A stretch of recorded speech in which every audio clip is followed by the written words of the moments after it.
Bonjour tout le monde, Thierry, je suis ravie d'être avec vous. Je rigole d'avance parce que j'ai le chien qui fait les pitreries, mais c'est démoniaque. Bon, bref. Euh, Merci de continuer avec moi de prendre votre temps pour continuer avec moi cette série que l'on a entamée par rapport à ces fameuses dates, le 13, le 23, avec mon bug qui a été de dire le 18 et le 28. Donc, comme d'habitude, prenez du recul, hein, et prenez vraiment ce qui fait sens pour vous. Euh, Je, je, je m'amuse, j'ai que des énergies de rire et ça c'est important en ce moment. D'ailleurs, je vous ferai une guidance spécifique sur l'énergie globale de ce mois-ci et du mois prochain. En attendant, on va continuer donc, comme je disais, sur cette série. Donc on avait le 13, la lame de la mort. Le 23 qui était l'énergie de l'ascension. On a vu le 18. Dans le 18, nous avons le 1 et nous avons, j'ai perdu la roue. J'ai perdu ma roue. Alors attendez, où est-ce qu'elle est, hein? Ah voilà, là voilà. Ça marche. Je mets aussi la roue. Ok, nous avons vu donc la lune, le 18, qui est composée du 10, du 1 et du 0.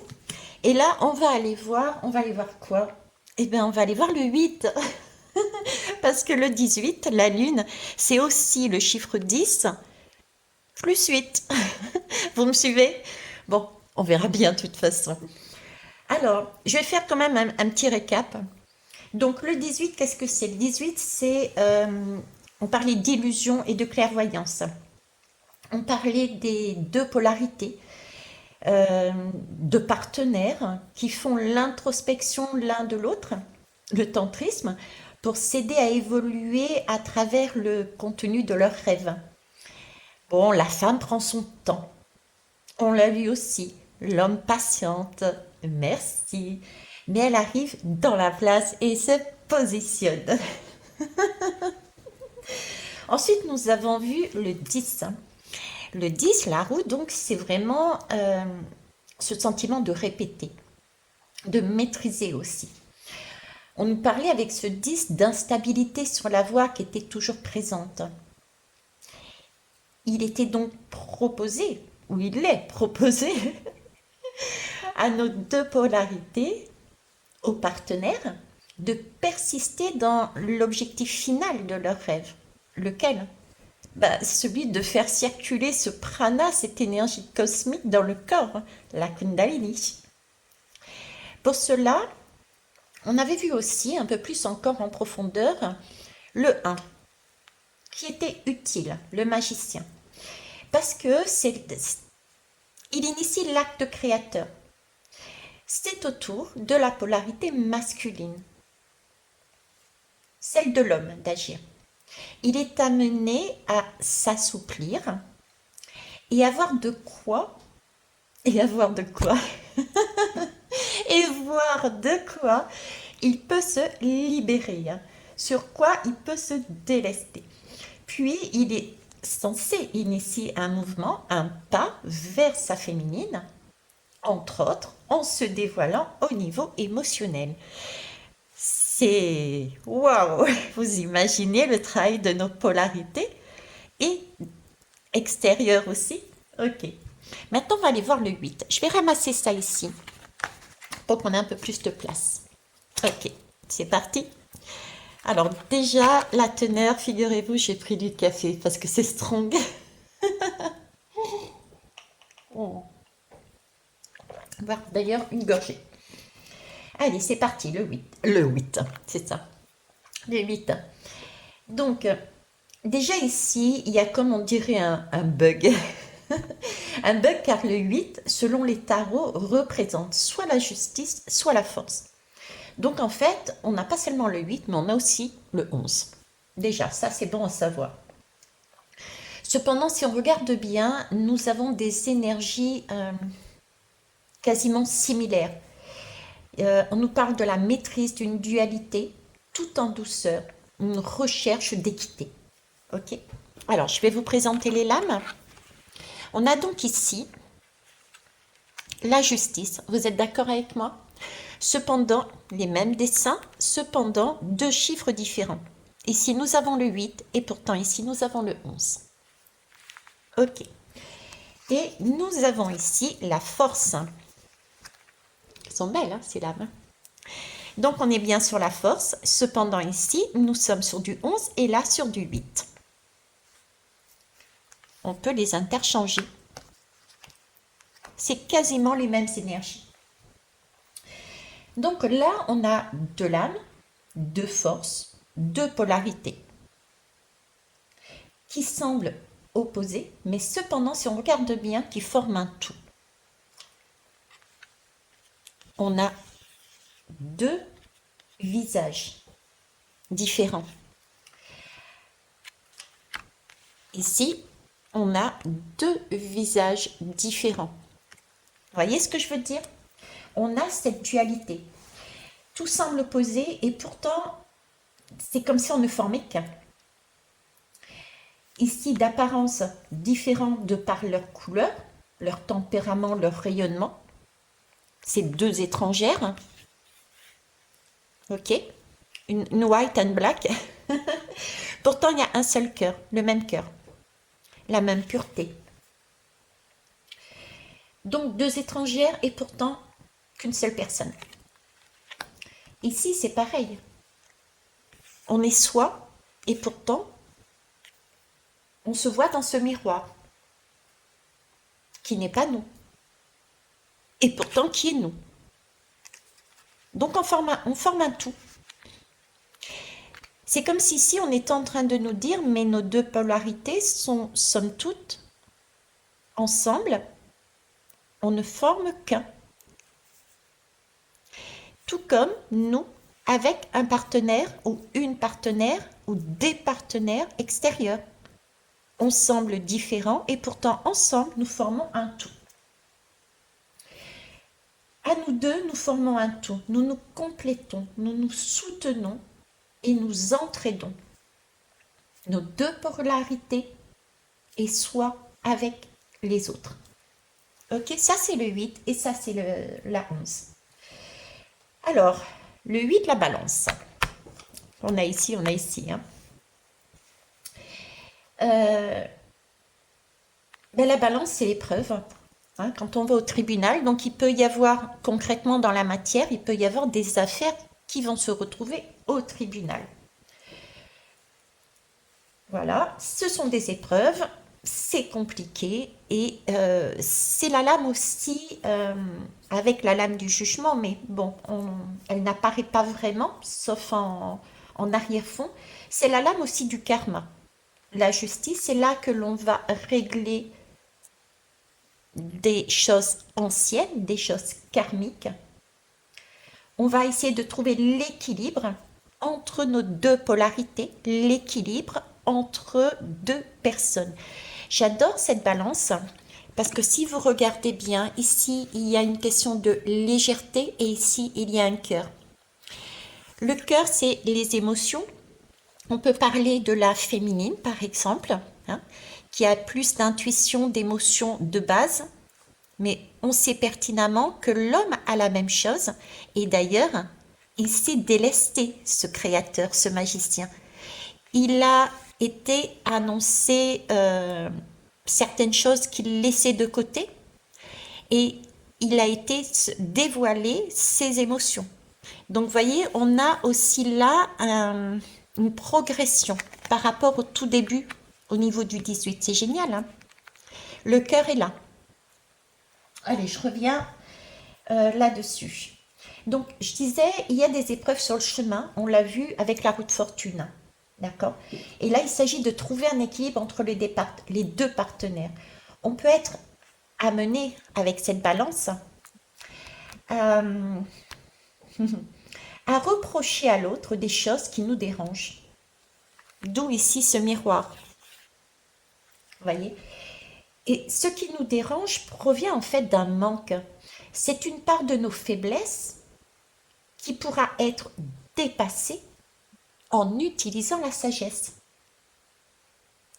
Nous sommes donc ici aussi sur une introspection, une nouvelle fois avec cette balance, avec cette justice. Euh, une nouvelle fois, on nous demande d'aller dans notre inconscient, dans ce côté justement karmique, pour découvrir nos morts, mais cette fois-ci plus particulièrement, et ça c'est trop top, nous nous entraînons par le biais des jeux de miroir. On l'a bien vu. Ici, sur cette lame, on voit bien. D'accord? Donc, jeu de miroir, c'est notre polarité masculine et féminine, mais c'est aussi et surtout l'extérieur. Soit avec un miroir en face ou des miroirs en face. Donc, il va bien y avoir des pas les uns vers les autres afin de s'entraider. C'est cool. Et, euh, et c'est vice-versa, bien entendu. Donc, ça risque encore de swinguer. On va danser éventuellement le rock'n'roll, vous l'imaginez bien, puisqu'il va falloir encore jouer avec un miroir pour aller voir quelque chose d'inconscient, de karmique, parce qu'il y a encore des blessures à faire ressurgir. Ok? Ensuite, il y a la force. Donc, c'est de l'âme. Ça marche? La force, qu'est-ce que c'est, elle? La force, c'est la volonté, c'est la maîtrise. La force, c'est l'esprit qui commande le corps. Ce sont les pulsions animales. C'est ici savoir, en fait, maîtriser son instinct, nos désirs sensuels, sexuels, ne pas se laisser dominer par sa testostérone. Il s'agit d'utiliser un savant dosage afin de ne pas créer de frustration supplémentaire, afin d'éviter l'irréparable. Parce que ça peut aller jusqu'à l'extermination. Je sens que ça va être caliente. Donc là, il y a vraiment... Elle est importante aussi, cette lame. C'est du feu. C'est du feu qu'il va falloir maîtriser pour éviter d'appuyer sur un bouton et tout faire sauter. Va falloir vraiment maîtriser les énergies, la puissance, je dirais, de feu, avec une volonté et une certaine fermeté aussi, pour que la roue de fortune se stabilise. Puisque nous sommes bien sûr sur la profondeur, là on avance de plus en plus profondément sur cette roue de fortune. Ok? Oui. Alors, ensuite, le 8, c'est quoi? C'est aussi la maison du Scorpion, qui, en tant que signe d'eau, descend dans les eaux stagnantes des profondeurs, avec l'aide de son pote Pluton qui vont mettre un sacré bordel, il faut bien le dire. D'accord. La maison 8, la maison du Scorpion, et pour moi, c'est celle-là aussi. C'est ce qu'il y a tout au fond ici. Dessous cette tour, il va falloir visiter.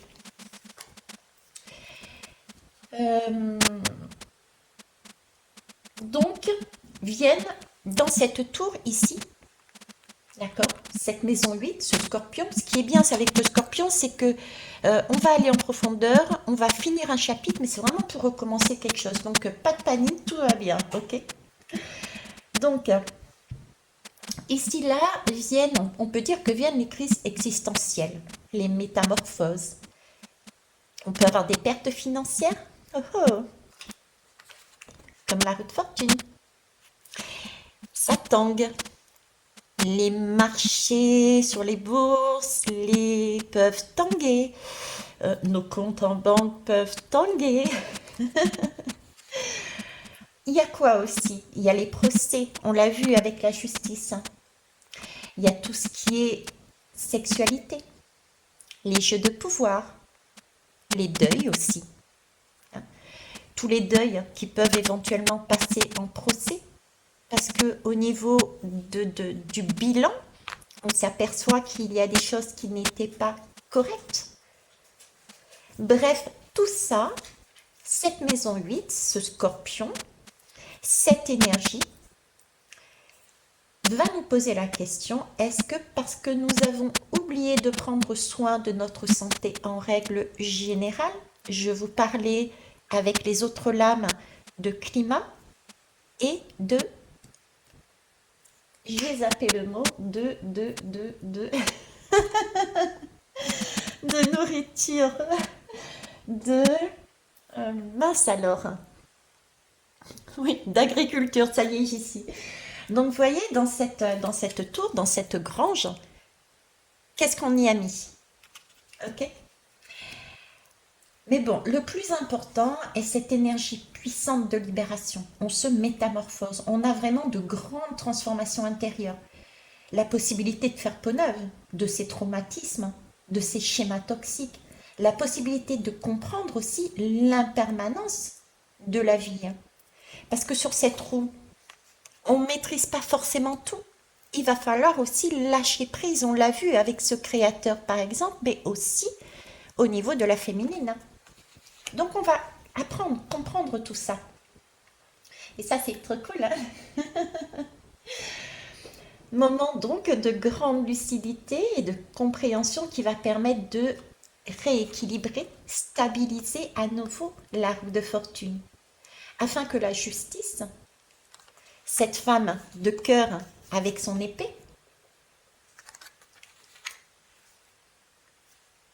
qui tranche, ne tombe pas à l'eau. Ok. Le 11. Qui est dans le 11? Qui est dans cette énergie de force, de sensualité, de sexualité, hein? On y trouve qui? Ben, on y trouve le Sagittaire. Pardon, on y trouve le Sagittaire. Et qu'est-ce que l'on trouve dans cette maison aussi? Allez, on va décompresser un peu. On va rire de cette superbe pièce de théâtre. Comment? Eh bien, écoutez bien. Le Sagittaire a pour planète Jupiter, une énergie de feu et qui correspond, tenez-vous bien, à la fin de l'automne. Donc on y est presque. Super, on va pouvoir se régénérer au fond du lit devant un feu de cheminée, maîtrisé cette fois-ci en hiver. Et ça, c'est top. Vous voyez, la vie, elle est belle. Notre chemin, comme j'ai l'habitude de dire, est balisé. Bon, on va essayer d'être un petit peu plus sérieuse, quoique justement, on nous demande de lâcher prise et de ne pas être sérieuse. Mais bon, nous avons enfin, avec cette maison 11, la connaissance. On va là-dedans. On va vers l'ouverture d'esprit. On a une nouvelle voie qui s'offre à nous, libre et sauvage. Une énergie de découverte, d'expansion.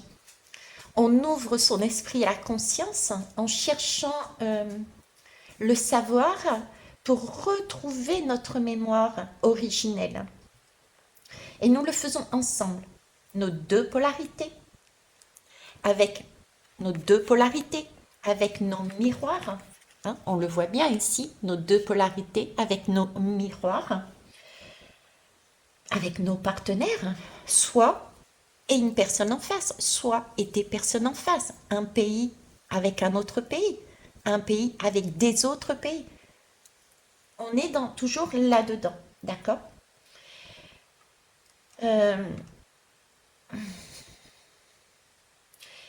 Être ici, là, on est vraiment dans cette maison 11 là, on est vraiment dans un grand besoin de jouer un rôle dans la collectivité. On est arrivé ici avec ce travail qui est fait depuis le départ avec la lune, etc. On est vraiment dans un grand besoin de jouer un rôle dans la collectivité. L'amitié, la fraternité, j'ai envie de dire l'universalité, la liberté. Ce sont des mots, des actes qui commencent à ressurgir au fur et à mesure. Et ça, c'est parce que on sera de plus en plus sur le détachement affectif, le détachement de l'ego. On aura travaillé avec cette lune et ce magicien notre complétude. notre complétude parce qu'on aura été mis sur pause. Tout ce qui nous a paru comme être des freins, des manques, en fait, des blocages, en fait, tout ça, c'était pour qu'on comprenne qu'on a à l'intérieur de nous tout ce dont nous avions besoin. Donc, nous sommes sur une énergie de complétude, de détachement affectif, comme je disais, de détachement de l'ego.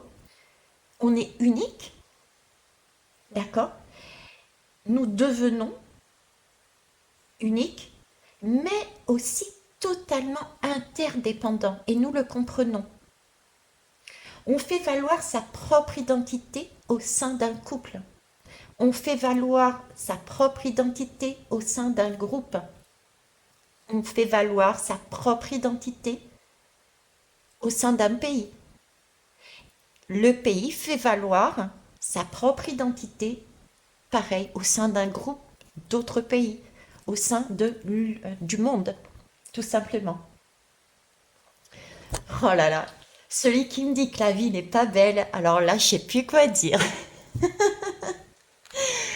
Bon, et ben écoutez, voilà pour pour la roue de fortune, pour le 18. Logiquement, nous aurions la possibilité d'aller voir aussi le 9, parce que on est parti, rappelez-vous, de mon bug de la lame numéro 18, la lune, je sais plus où elle est, ma lune d'ailleurs, elle est là, ma lune. Ok. Je pourrais aussi additionner en mettant le 1 et le 8 qui donne le 9. Le 9, c'est l'ermite. C'est celui qui nous parle d'introspection, de voyage intérieur. Celle des grands idéaux, de l'ouverture de la conscience à tout ce qui est étranger et initiatique. Les grands apprentissages qui servent à l'élévation spirituelle, à l'avancée des conceptions élevées. C'est l'ermite. Il est où mon ermite? Est-ce que j'ai un ermite là? Oui. Hop. Vous voyez? Donc, on va dire que je fais l'impasse déjà dessus. Ou pas. Peut-être que je vous en parlerai un petit chouïa la prochaine fois. Parce que oui, il y a une prochaine fois, c'est-à-dire qu'on va aller voir le chiffre 28, qui sera quand même une guidance un peu moins longue, puisqu'on aura déjà vu le 8, donc le 0 aussi, on l'aura déjà vu, hein, rappelez-vous, qui est ici, et qui était aussi l'eau originelle, hein. Le 0, l'eau, l'origine, d'accord? Donc, on n'aura plus qu'à voir pour la prochaine fois le numéro 28, mais dans le sens du 2. À quoi correspond le 2? Ça marche? Je vous remercie pour vos retours, pour vos pouces, pour vos likes. Comme d'habitude, Veitiare s'est amusé et j'espère que c'est aussi le cas pour vous. Je vous embrasse. Au revoir.